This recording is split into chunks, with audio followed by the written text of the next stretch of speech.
नमस्कार। उत्तराखंड की खबरों के साथ मैं हूं मनोज मानस। खबरों का रुख करेंगे उससे पहले देख लेते हैं इस वक्त की अहम हेडलाइंस। उत्तराखंड में रिजॉर्ट की तर्ज पर बनेंगे नेचुरोपैथी अस्पताल। वेलनेस टूरिज्म को मिलेगा बढ़ावा। चंपावत पिथौरागढ़ में जमीन चिन्हित। उत्तराखंड में आंगनबाड़ी कार्यकर्ताओं को सेवानिवृत्ति पर मिलेगा 1 लाख रुपए। विभागीय मंत्री रेखा आर्य ने जारी किया निर्देश। उत्तराखंड के मैदानी जिलों में 2003 के मतदाता तलाशने में बीएलओ के छूट रहे पसीने। मैपिंग बनी मुसीबत। हल्द्वानी की सड़कों पर जल्द दौड़ेगी इलेक्ट्रिक और सीएनजी बसें। एडीबी देगा बजट।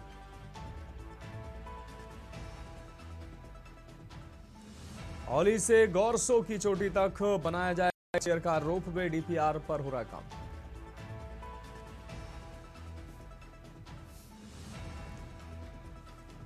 देश भर में अगले हफ्ते से कड़ाके की सर्दी का अलर्ट। उत्तराखंड के पहाड़ी इलाकों में बर्फबारी की चेतावनी। बागेश्वर में तापमान में भारी गिरावट। आप देख रहे हैं के न्यूज, खबरों का सारथी।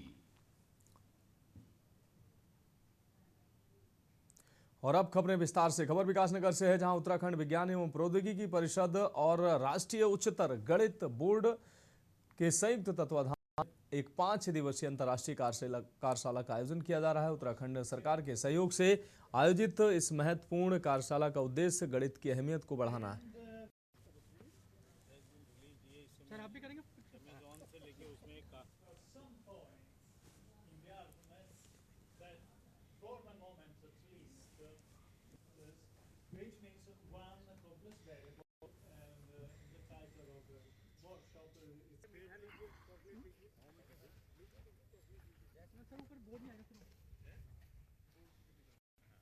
Results cannot be generalized to several complex variables. I think most of them they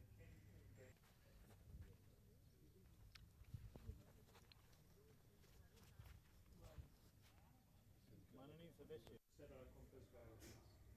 I'll try to give a presentation as more general as possible. Some results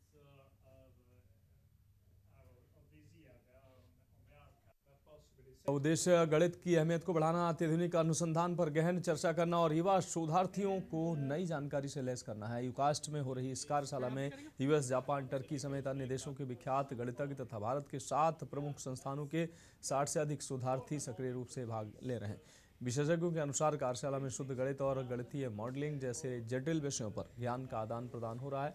यह आयोजन राष्ट्रीय और अंतर्राष्ट्रीय स्तर पर शैक्षणिक और अनुसंधान सहयोग को प्रोत्साहित कर रहा है। गणित विशेषज्ञों का मानना है कि ये पहल राज्य में विज्ञान और गणित के माहौल को मजबूत करने की दिशा में एक महत्वपूर्ण कदम है, जिसका लक्ष्य युवा शोधकर्ताओं को वैश्विक ज्ञान से जोड़कर भविष्य के नवाचारों की नींव रखना है।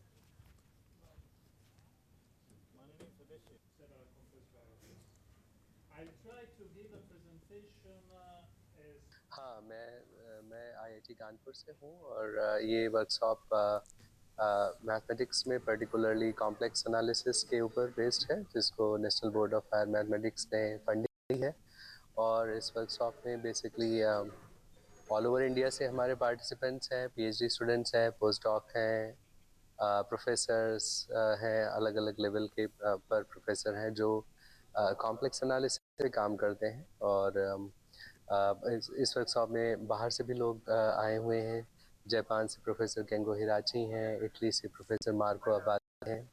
तो हमारा प्लान यही है कि बेसिकली इस वर्कशॉप के माध्यम से हम नई चीज़ों को सीख पाएँ। देखिए, ये एक अंतर्राष्ट्रीय गणित बहुत ही महत्वपूर्ण है। हम जानते हैं आजकल एआई हो, एमएल हो, सभी कुछ।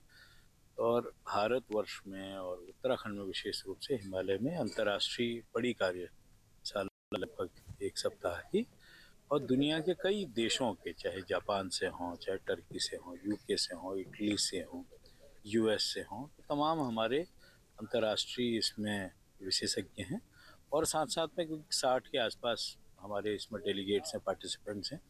लेकिन भारतवर्ष के भी जो हमारे आईआईटी के हैं, 7 आईआईटीज़ के प्रतिभागी हैं, प्रोफेसर्स हैं। आईसर्क के 5 आईसर्क के हैं।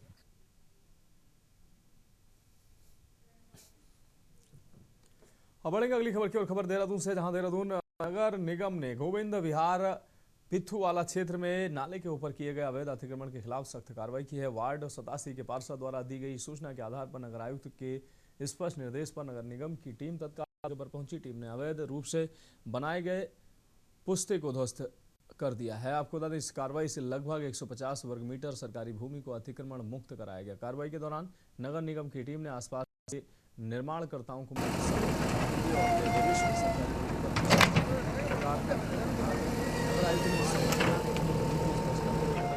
नालों और जल निकासी की व्यवस्था पर किसी भी प्रकार का अतिक्रमण बर्दाश्त नहीं किया जाएगा और ऐसे मामलों में कठोर दंडात्मक कार्रवाई निरंतर जारी रहेगी। ये कार्रवाई मानसून से पहले जल निकासी की व्यवस्था सुनिश्चित करने की दिशा में एक महत्वपूर्ण कदम है।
अब बढ़ेंगे अगली खबर की ओर। खबर देहरादून से, जहां एकीकृत अपशिष्ट प्लांट के निर्माण में देरी पर डीएम नाराज। देहरादून जिलाधिकारी ने ऋषिकेश के लाल पानी क्षेत्र में बन रहे एकीकृत ठोस अपशिष्ट प्रबंधन प्लांट पर स्थलीय निरीक्षण किया है। आपको बता दें, 23.15 करोड़ की लागत से तैयार हो रहे इस प्लांट की क्षमता 240 मीट्रिक टन है। निरीक्षण के दौरान डीएम ने पाया कि प्लांट का अब तक केवल 60% कार्य पूरा हो पाया है, जिस पर उन्होंने गंभीर नाराजगी व्यक्त की। उन्होंने कार्य की धीमी गति, अनुबंध की शर्तों की अनदेखी और प्लांट में मशीन इंस्टॉलेशन हो रही देरी को गंभीरता से लिया है। जिलाधिकारी ने इस मामले में विस्तृत रिपोर्ट तलब की है। उन्होंने निर्माण कार्य में हुई लापरवाही को देखते हुए संबंधित एजेंसी पर पेनाल्टी लगाने और कठोर कार्रवाई करने के स्पष्ट संकेत दिए हैं। डीएम ने नगर आयुक्त को तत्काल प्रभाव से निर्माण कार्य में तेजी लाने और गुणवत्ता सुनिश्चित करने के निर्देश दिए हैं, ताकि प्लांट को जल्द से जल्द शुरू किया जा सके और शहर की ठोस अपशिष्ट प्रबंधन समस्या का समाधान हो सके।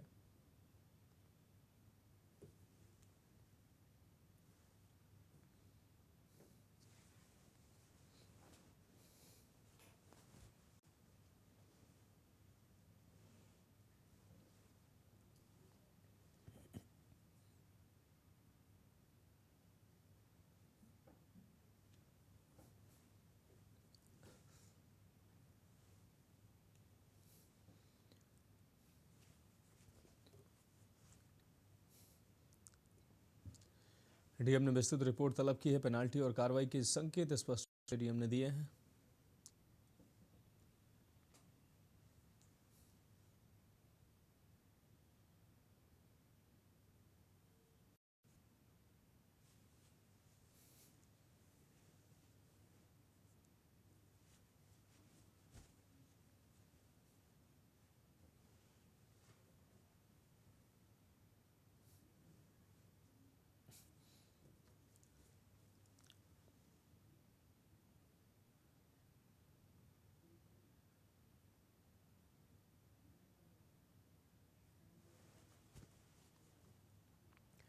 अब बढ़ेंगे अगली खबर की ओर। खबर देहरादून से, जहां क्रिसमस और नववर्ष के जश्न के मद्देनजर देहरादून पुलिस पूरी तरह से अलर्ट नजर आ रही। शहर में संभावित भारी भीड़ को और यातायात के बढ़ते दबाव को देखते हुए पुलिस ने 20 दिसंबर से 1 जनवरी तक के लिए विस्तृत ट्रैफिक प्लान जारी कर दिया है। आगामी दिनों में लगातार त्योहारों और कार्यक्रमों को देखते हुए पुलिस ने यातायात व्यवस्था को सुचारू बनाए रखने की तैयारी पहले की शुरू कर दी है। 20 और 21 दिसंबर को वीकेंड, 24 से 29 दिसंबर तक विंटर कार्निवाल, 25 दिसंबर को क्रिसमस और फिर नए साल के जश्न के कारण शहर में पर्यटकों और स्थानीय लोगों की भारी भीड़ उमड़ने की संभावना। इसी भीड़ को ध्यान में रखते हुए पुलिस ने अलग अलग तिथियों के लिए विशेष ट्रैफिक प्लान तैयार किया है। कई स्थानों पर स्थायी पार्किंग स्थल बनाए गए।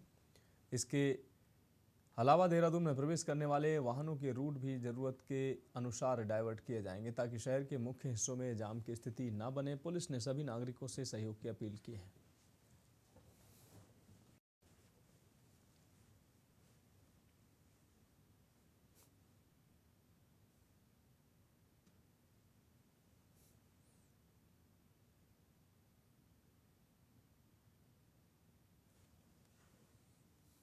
इसको लेके हमारी तैयारी शुरू हो गई है और हमने पार्किंग प्लान्स, डाइवर्जन प्लान्स और इसके अतिरिक्त शटल सर्विस के लिए जो हमारे प्रयास हैं वो सब पे हमने काम करना शुरू कर दिया है। इसके अलावा सोशल मीडिया और प्रिंट मीडिया के माध्यम से भी लोगों को जागरूक किया जा रहा है।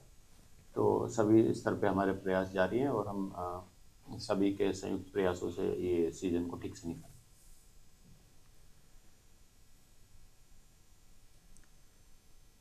मंगलौर में कोहरे का कहर लगातार जारी है। हाईवे पर वाहनों की रफ्तार भी धीमी पड़ गई है। हाईवे पर हेडलाइट जलाकर चल रहे हैं वाहन। कोहरा आने से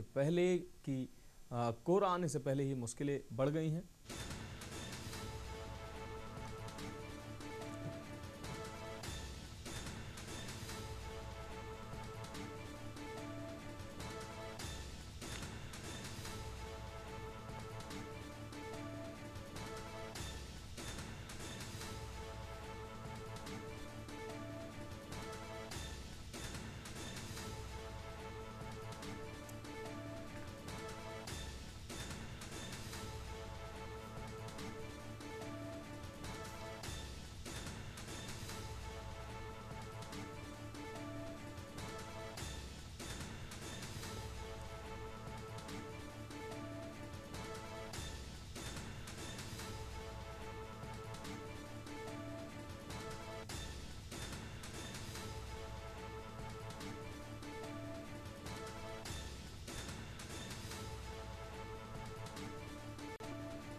अब बढ़ेंगे अगली खबर की ओर। खबर देहरादून से है, जहां दिल्ली के रामलीला मैदान में कांग्रेस द्वारा आयोजित वोट चोर गद्दी छोड़ जनसभा को लेकर कांग्रेस ने बड़ा दावा किया है। पार्टी ने इस रैली को ऐतिहासिक और अपार सफल बताते हुए कार्यकर्ताओं को बधाई दी, साथ ही भाजपा पर तीखा हमला बोला। कांग्रेस नेताओं ने कहा कि इस जनसभा में उमड़ी भारी भीड़ और जन समर्थन ने यह स्पष्ट कर दिया है कि देश की जनता मौजूदा सरकार से नाराज है और बदलाव चाहती है। पार्टी ने रैली की सफलता का श्रेय देश भर के कांग्रेस कार्यकर्ताओं और नेताओं को दिया है। कांग्रेस ने आरोप लगाया कि रैली की सफलता से भाजपा बौखलाई हुई है और इसी कारण वह तरह तरह की आलोचनाएं कर रही है। कांग्रेस नेताओं ने तंज कसते हुए कहा कि भाजपा के लिए अब अंगूर खट्टे हैं। कांग्रेस की प्रदेश प्रवक्ता गरिमा दसोनी ने बयान दिया कि रामलीला मैदान की रैली ने साबित कर दिया है कि जनता बदलाव चाहती है। कांग्रेस का हर सिपाही इस आंदोलन का हिस्सा है और भाजपा को जनता के सवालों का जवाब देना होगा।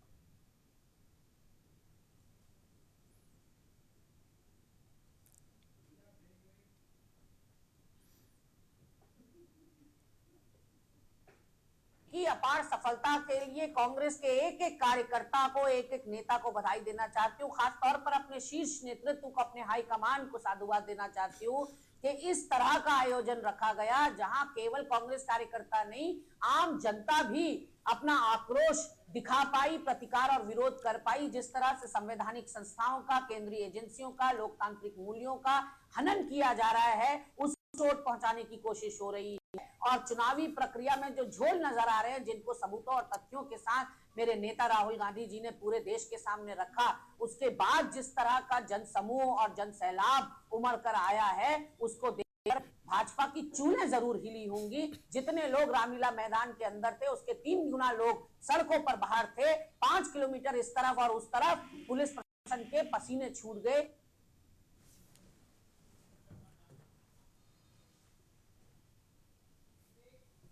खबरों में वक्त एक ब्रेक का, जल्द हाजिर होंगे।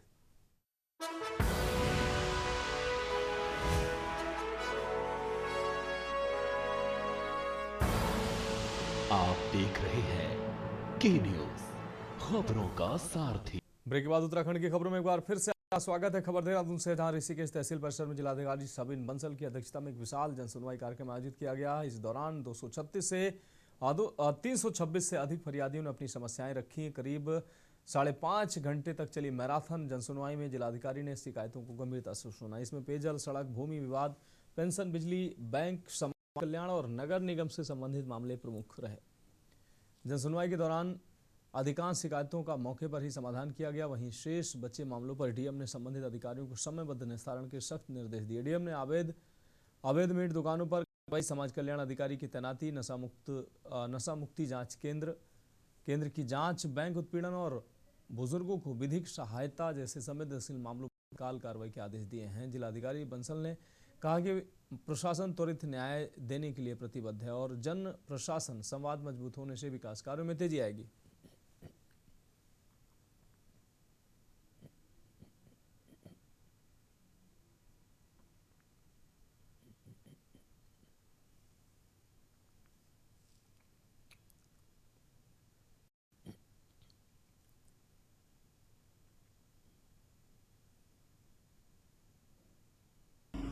जनपद में जन सुनवाई का बहुत शिकायतों का एक सिलसिला चलाया हुआ है और मेरे पास सीएम साहब के निर्देश हैं कि जितने दूरस्थ क्षेत्र हैं या पेरिफेरी एरियाज हैं, वहाँ पर हमको संवाद कायम रखना है। और चाहे हमारे विभागीय रोल्स हैं या बिजली, पानी, सड़क की शिकायतें हैं, सोशल स्कीम्स हैं, तो उस पर जितना निस्तारण हम समयबद्ध करवा सकते हैं वो करवाना है। इस क्रम में आज ऋषिकेश में जन के साथ साथ जो हमारे इम्पोर्टेंट कुछ प्रोजेक्ट्स हैं उनका भी निरीक्षण रखा गया था और उसमें जो आवश्यक निर्देश तो प्रदान किए गए कि मॉनिटरिंग की जाएगी और सारे जितनी हमारी ग्रीवेंसेस थी वो सारी रजिस्टर की गई हैं, उनको फॉलो किया।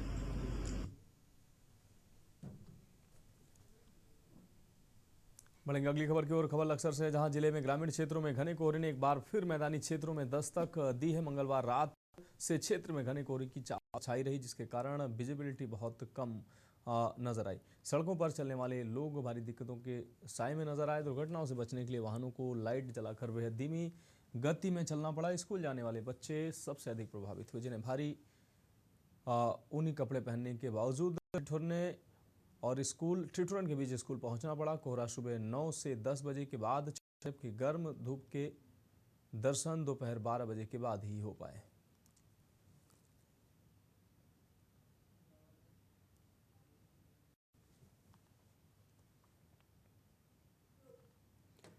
फिलहाल उत्तराखंड की खबरों में अभी के लिए मेरे साथ इतना ही। मुझे दीजिए इजाजत और आप देखते रहिए के न्यूज इंडिया।